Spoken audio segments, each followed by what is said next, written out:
신앙 고백하겠습니다. 나는 전능하신 아버지 하나님 천지의 창조주를 믿습니다. 나는 그의 유일하신 아들 우리 주 예수 그리스도를 믿습니다.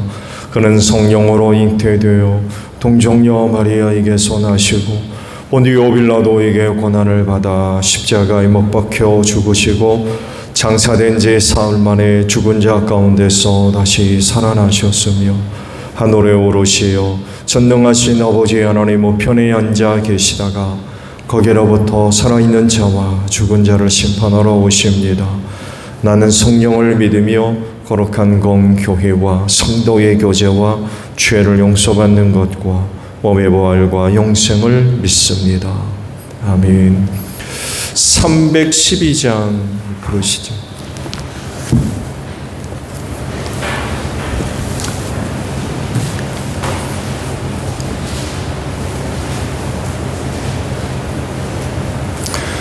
찬송가 312장이에요.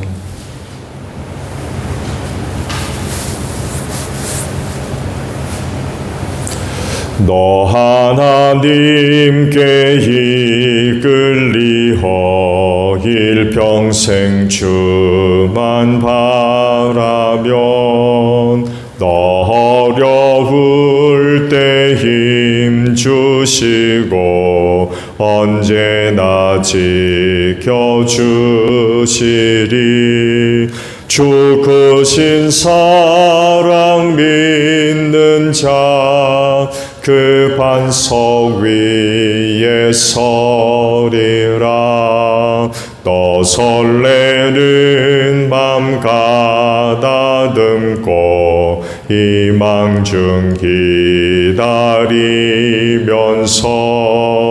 그 은혜로우신 주의 뜻과 사랑에 만족하여라. 우리를 불러주신 주 마음에 소원하신다. 주 찬양하고 기도하며 네 번분 힘써 다하라. 주 약속하신 모든 해 내게서 이루어지리라.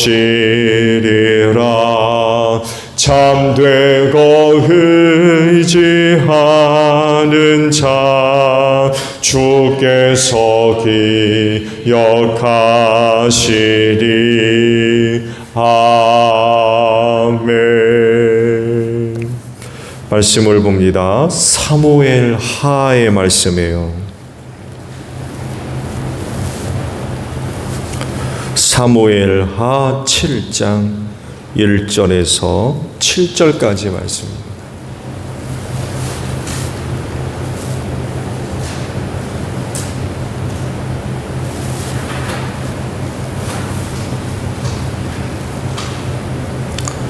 주님께서 사방에 있는 모든 원소에게서 다윗 왕을 안전하게 지켜주셨으므로 왕은 이제 자기의 왕궁에서 살게 되었다. 하루는 왕의 예언자 나단에게 말하였다. 나는 백향목 왕궁에 사는데 하나님의 궤는 아직도 휘장 안에 있습니다. 나단이 왕에게 말하였다. 주님께서 임금님과 함께 계시니 가셔서 무슨 일이든지 계획하신 대로 하십시오. 그러나 바로 그날 밤에 주님께서 나단에게 말씀하셨다. 너는 내 종 다윗에게 가서 전하여라. 나 주가 말한다. 내가 살 집을 내가 지으려고 하느냐. 그러나 나는 이스라엘 자손을 이집트에서 데리고 온 날로부터 오늘에 이르기까지 어떤 집에서도 살지 않고 오직 장막이나 성막에 있으면서 옮겨 다니며 지냈다. 내가 이스라엘 온 자손과 함께 옮겨 다닌 모든 곳에서 내가 나의 백성 이스라엘을 돌보라고 명한 이스라엘 그 어느 지파에게라도 나에게 백향목집을 지어주지 않은 것을 두고 말한 적이 있느냐. 아멘. 오늘은요 2절의 말씀을 함께 나누려고 합니다. 중반절에 나는 백향복 왕궁에 사는데 하나님의 궤는 아직도 휘장 안에 있습니다 라는 말씀이에요. 모든 일이 다 하나님의 주권하에 있지요. 통치하에 있고요. 하나님의 뜻과 섭리 안에서 모든 것들이 이루어집니다. 그래서 주께서도 말씀하시기를 하늘을 나는 참새들도 하나님께서 허락하지 않으시면 그중 한 마리도 땅에 떨어지지 않는다 라고 말씀을 하시면서 모든 것들에 대한 섭리와 통치에 대해서 말씀을 하셨어요. 하나님만이 유일하게 완전하신 분이시죠. 그래서 그 무엇을 통해서 아니면 누구로부터의 도움이나 조언을 필요로 하지 않습니다.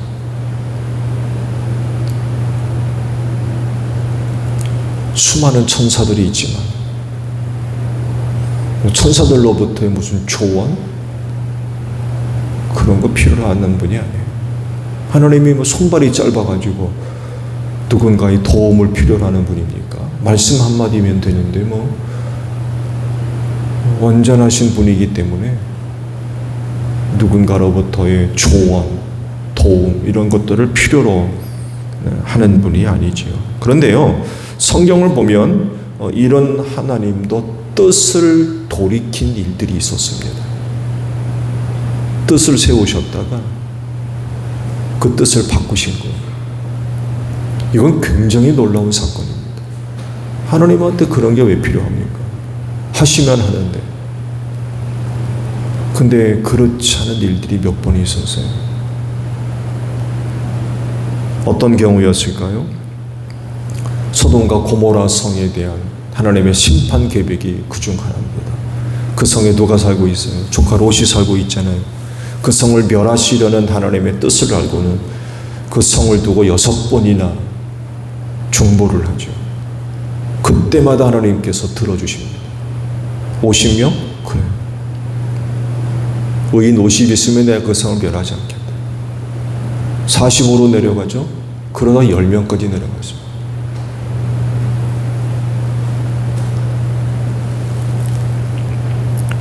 결국 의인 열이 없어서 멸망당하고 말았죠. 아마 아브라함이 그런 중보가 없었다면은 아마 6번이나 계획을 바꿀 필요가 없었을 겁니다. 그냥 아마 멸하셨을지도 몰라요. 근데 그 성을 두고 아브라함이 중보를 하니까 그때마다 뜻을 바꿨어요. 50, 45, 40, 30, 20, 10.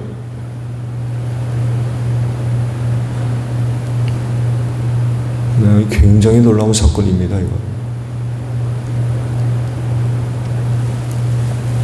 다른 경우가 또 하나가 있어요. 오늘 주신 말씀이 바로 그겁니다. 오늘 주신 말씀, 성전을 지으려고 하는 다윗의 마음을 하나님께서 받아주십니다. 그래서 뜻을 돌이켜서 성전 짓는 것을 허락하십니다. 원래 하나님은 성막이나 장막에 거하시는 것으로 만족하셨어요. 그곳에 계시면서 이곳저곳으로 옮겨 다니셨대요. 그러시면서 성전 지으라고 한 적이 한 번도 없었다. 그러니까 그렇게 거하시는 것을, 그렇게 계시는 것으로 이제 만족하셨다는 거예요. 그 성전 지을 필요성을 주님은 전혀 느끼지를 못하고 있었다는 거죠. 성전 지으라고 했다면 오래전에 벌써 명령됐겠죠. 그렇지 않겠습니까? 오래전. 근데 그렇게 하지 않으셨다는 것은 성전에 거하시는 것으로 만족해 하셨다는 것입니다. 그런데 다윗 때 그런 하나님의 마음이 바뀌었습니다. 바뀌었어요.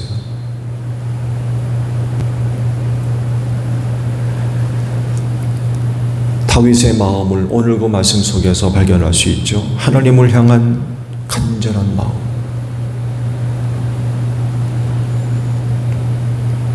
그 마음을 하나님이 무시하지 않으시고 그걸 받으시고 당신의 뜻을 바꾸십니다. 필요성을 전혀 못 느꼈는데 다윗이 그렇게 말씀하시니까 그래 허락하셨어요.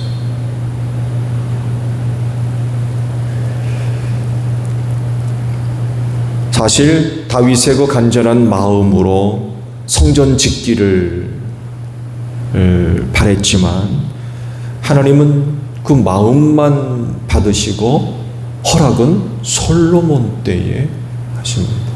그래서 다윗은 준비만 하죠. 이유는 간단했죠. 성전 지을 손이 아니었던 거. 피를 많이 흘렸다는 거. 손에 피를 많이 묻혀서 너는 성전 지어서는 안 된다. 그리고는 그 아들 솔로몬에 의해서 짓게 되죠. 다윗의 그 마음만 받으시고 그러시면서 하나님의 마음을 바꾸시고 그걸 솔로몬 때 이루게 하셨던 거죠. 하나님을 향한 성도들의 간절한 마음 결코 헛되지 않은 줄로 믿습니다. 설상 하나님의 뜻이 전혀 아니었다 할지라도 하나님은 그 마음 받으시고 당신의 마음을 바꿀 수도 있습니다. 다윗 같은 경우가 좋은 예입니다. 그냥 성막에 거하시는 것으로 만족해 하셨다가 다윗이 그러니까 하나님이 마음을 바꾸셨어요. 굉장히 놀라운 사건입니다. 앞서 말씀드렸죠. 하나님은 뭐가 부족해가지고 누군가로부터 조언, 도움 이런 거 필요한 분이 아니에요. 그런 분인데도 당신을 향한 성도들의 마음, 그 마음을 보시고 하나님이 마음을 바꿨다니까요.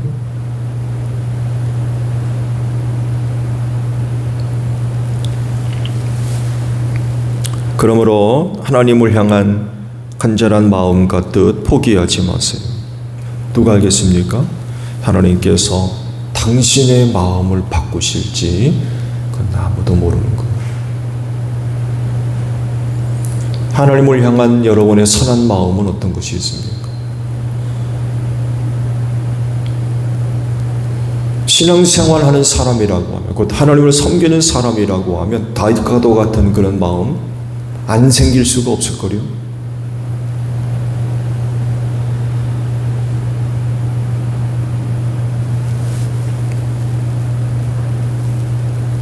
그러므로 중요한 사실은 하나님을 향한 간절한 그런 그 마음, 선한 마음, 그거 여러분 스스로가 무시해서는 안 된다는 거죠.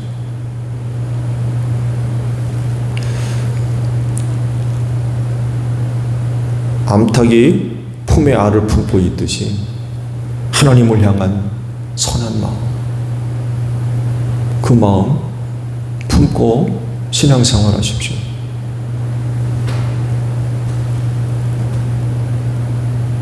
놀라운 일이 있을 수 있어요. 말씀드린 대로 하나님이 여러분의 그 마음을 받으시고 하나님의 생각을 바꾸실 수 있습니다. 마음을 바꾸실 수 있고 계획도 바꾸실 수 있어요.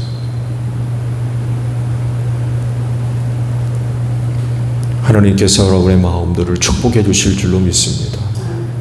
그래서 아름다운 열매들이 맺어가는 여러분들이 되시기를 바랍니다. 주기도문합니다.